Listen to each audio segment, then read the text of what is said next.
What's up, everybody? Brett here, and I'm back today. We're going to be doing another Total War Warhammer 2 multiplayer battle.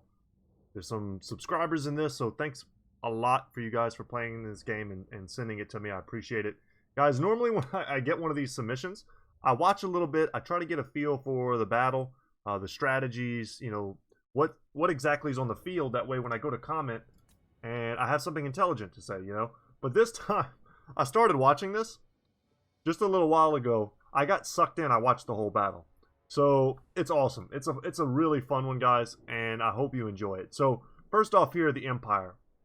The Empire's build is my friend Triari, and I believe he's the one that actually submitted this. But he's got Marcus Wolfhart up here in the front. He's got his nets. He's got his bow. But the name of this submission was Panzer Division, and I get it. We've got a steam tank with a row of swordsmen in the back. And if you know anything about tank tactics, especially early tank tactics, you would send in the tank ahead, infantry would march behind. And he's got 4 steam tanks with swordsmen behind them. He also has the Royal Outdoor Griffites here, who are going to be protecting, right now at least, the Black Lions Hellblaster volley gun attached to this war wagon. He's going to do some amazing work with this game.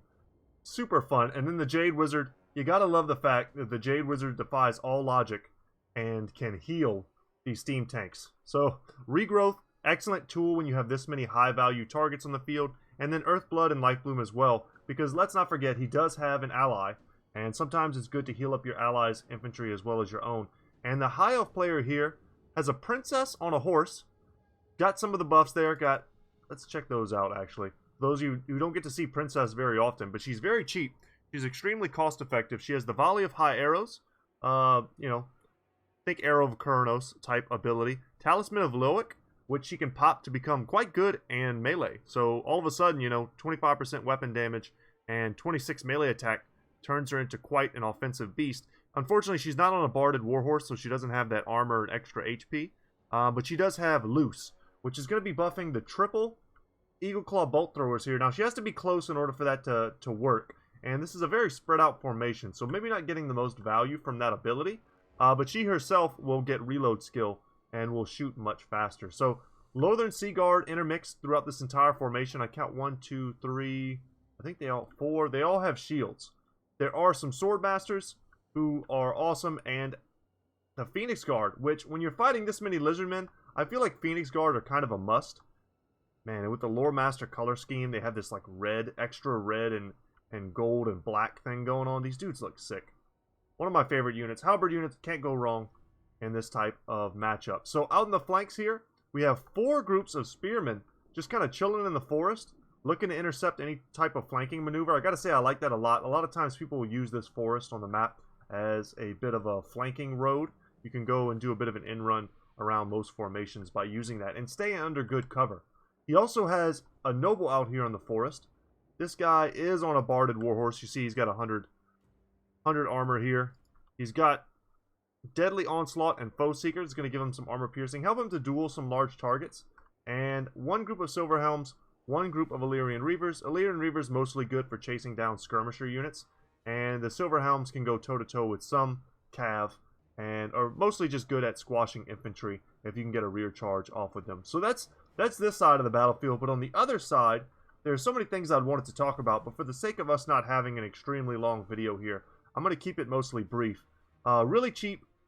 The Feral Cold Ones, the Velociraptors, you can send these guys out ahead of your army to kind of scout out the forest. And maybe they get some kills, maybe they don't, but they're so cheap and so mobile that they're an excellent scouting unit when held in reserve like this. The Cold One Spear Riders here are going to be the anti-large mobile aspect of the Lizardmen army. I believe it's really all they have in terms of cav. Lots and lots of infantry on this side of the battlefield. So when I originally watched it, I thought for sure the Lizardmen were favored here. They've gone so wide. You know, Triari's build here as the Empire is super memey. And memey is not a word, but meme-esque. Let's say that. And I thought for sure, because of this, they were going to have a hard time. But we'll see what happens, guys. Saurus Spears on the flank. You've got standard Saurus Warriors with shields in the center. Very good versus the High Elves. Skink Skirmishers in the front line, applying that poison at range. You've got more Saurus Spears back here. Temple Guard here, just in case you want to keep them. Use them to protect some high value assets like the Stegodon. which to me is one of the most underrated units in the Lizardmen roster. I love to bring these guys. They've had their armor nerfed, I believe. It used to be higher than 110, but they are an artillery piece. They have, you know, poisonous missile damage that shoots off their back whenever you're in range. But a range of 360 is enough to really outskirmish anything. And you can just heal these guys up, and once they run out of ammo, they're still just a giant stegodon. So I love the versatility on them. Kroq'gar here, Swiftness of Itzel, one of the main abilities being used this battle to keep him alive. Sacred Spawning as well to give him that physical resistance as well as vigor. And for his caster, this player has decided to go with the Skink Priest with the Lore of Heavens. Some redundant spells here in my opinion. You usually don't need to have both Chain Lightning and Comet of Casadora. I would generally only bring one. Maybe cut the Thunderbolt. It's been buffed recently, but I still find it just kind of doesn't work very well. But there's a lot of gold invested in these spells, and the Skink Priest is on foot, so his mobility is going to be an issue, and it's going to be more difficult for him to find targets that will allow him to use his wider range of spells. So on this side here, so they're playing with units, you know, unit caps unlocked. So he's got two groups of Colossadon Hunters. So powerful anti-large, they have Frenzy. Toad Rage, allowing them to tear into any large targets. And when I saw this the first time I watched, I felt genuine fear for the steam tanks, because I feel like on paper these things should be able to do an unbelievable amount of damage to the steam tanks, but we'll see how that plays out in practicality as the first steam tank volleys start to come in.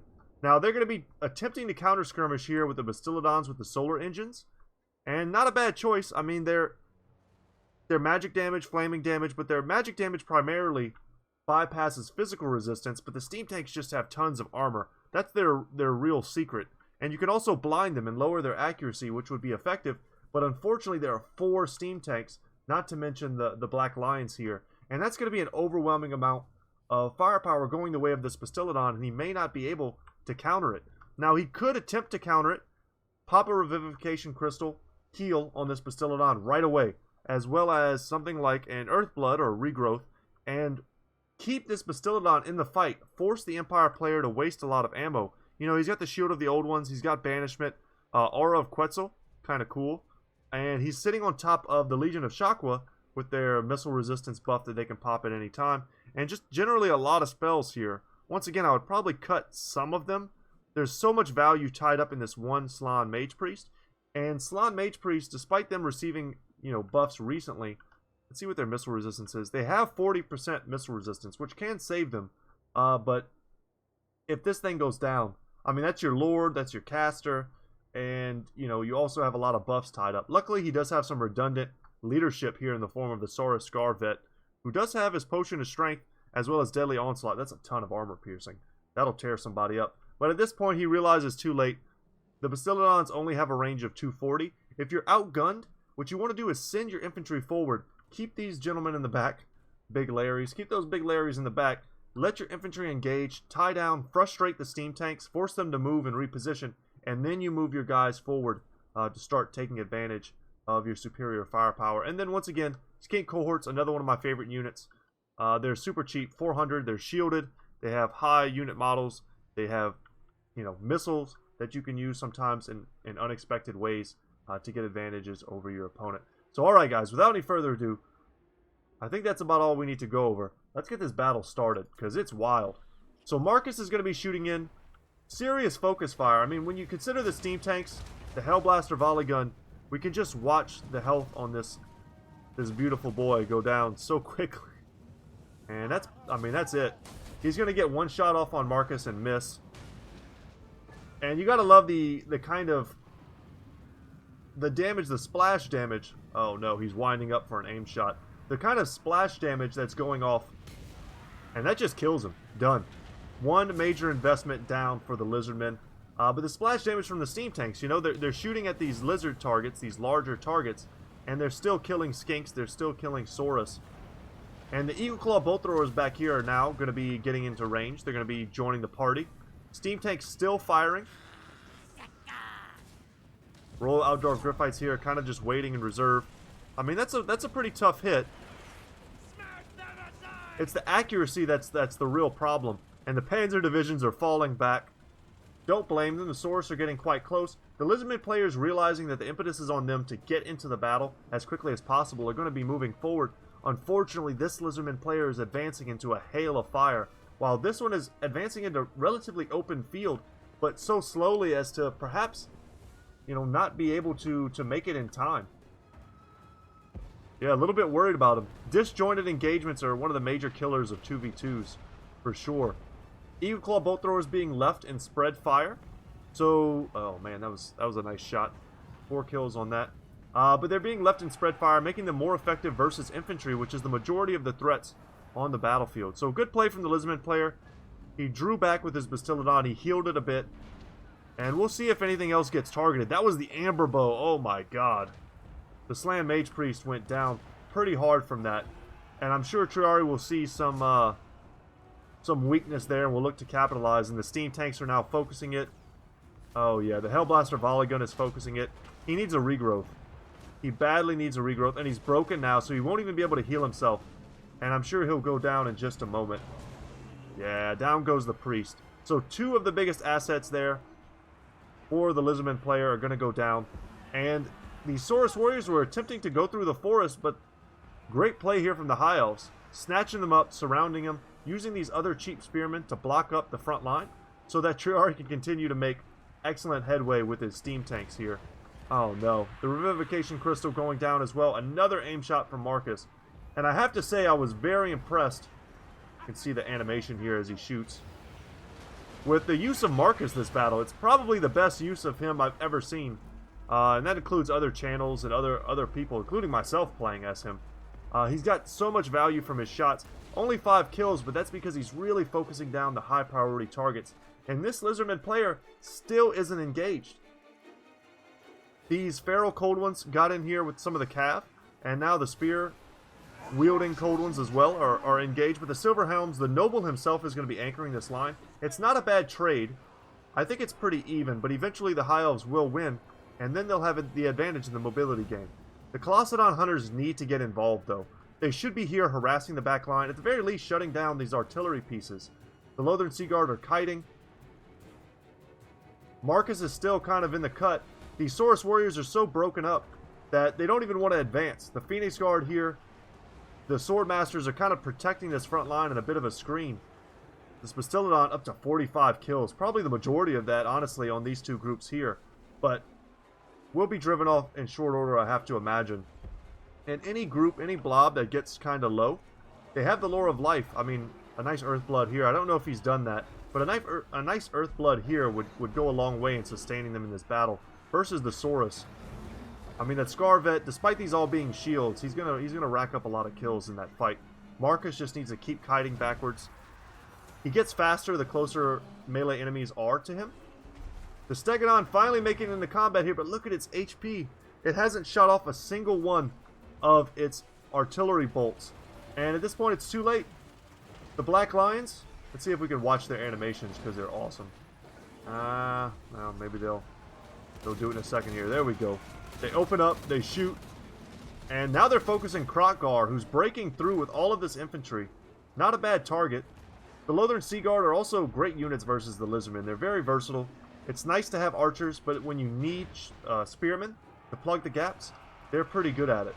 Royal Outdoor Griffites immediately sensing blood in the water, trying to protect the Black Lions. And they're going to be swarming Kroq'gar as much as they can, and one of those goes down straight out of Jurassic Park. A little friendly fire there. Yeah, but Marcus now sitting in this pocket all by himself, shooting backwards into Kroq'gar, who's found himself somewhat overextended. Swiftness of Itzel is going to be popped. That's going to help him to escape from this dangerous fight he's found himself in. Oh man, but too little too late. The Panzer Division has grouped up. Oh no. Marcus with his third shot this game, his focus shot, and that puts him down. Man, he's responsible for so much death this game. There's still a lot of Lizardmen units on this side of the field, though. And once you get past the infantry for the High Elves and for the Empire, all they have left really is a lot of squishy artillery pieces, Lothern Sea Guard. And if these Colossadon Hunters can get in, Toad Rage has been activated. They're looking to burst down the steam tank, but they run into a problem here that I think a lot of players run into. when you're not microing perhaps as well as you could, you needed to put these on different targets. See how many of the unit models are just not doing anything? And that's because they're all mainly focused on this one steam tank. And a single Earthblood here going off, going to be replenishing them. The Saurus Vet gets in just a bit too late.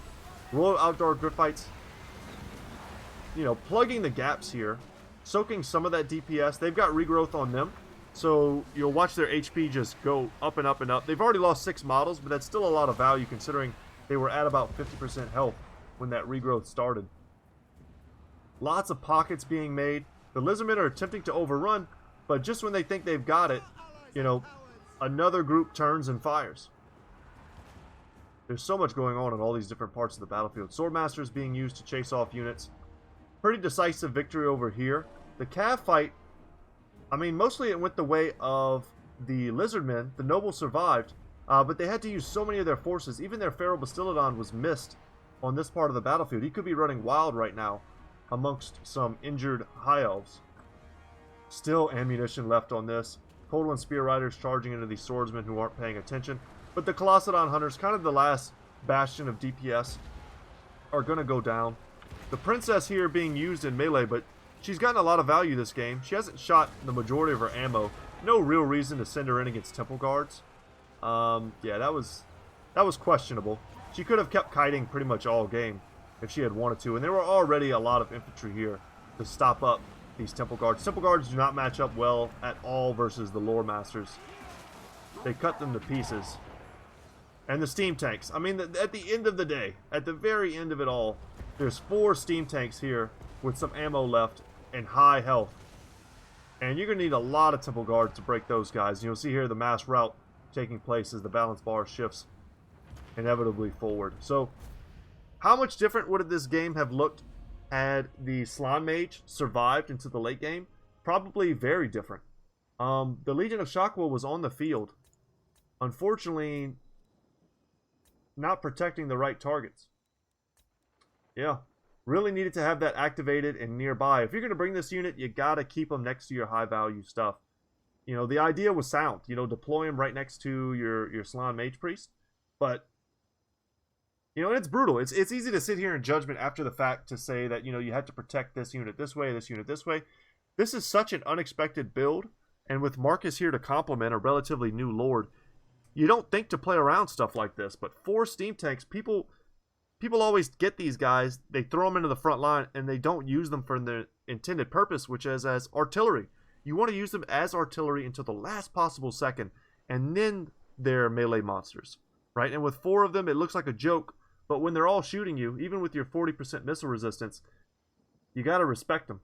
Maybe deploying him and some of the other targets in the forest at the beginning of the battle might have been better. Make it harder for the Empire player and the High Elf player to read what you're doing.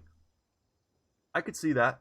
You know, use a lot of the shots on the Saurus, and then all of a sudden, you know, that particular part of the army comes out. And at that point, it's kind of too late. It's too late to start focusing them down. So just a few things here and there, and I think, honestly, this build probably should have beat these guys. But good teamwork. High Elf, you know, really bringing the density that they needed. More focus power here. Just enough cav, just enough ranged. And Swordmasters are great versus Saurus. So, I mean, the tools were there. Thanks again, guys. If you're watching this at home and you haven't subscribed already, please consider doing so. I'm a small YouTube channel, and I appreciate every single subscription that I get. Big thanks to these guys once again for playing and sending this in. And yeah, if you'd like to send me replays, I have a Discord channel. You can find the link in the description down below. Just go ahead and send it to me with a brief description of what it is. Introduce yourself, and I would be happy to cast it. But without any further ado, y'all, thank you so much for watching. As always, I will see you in the next one. Take care, guys.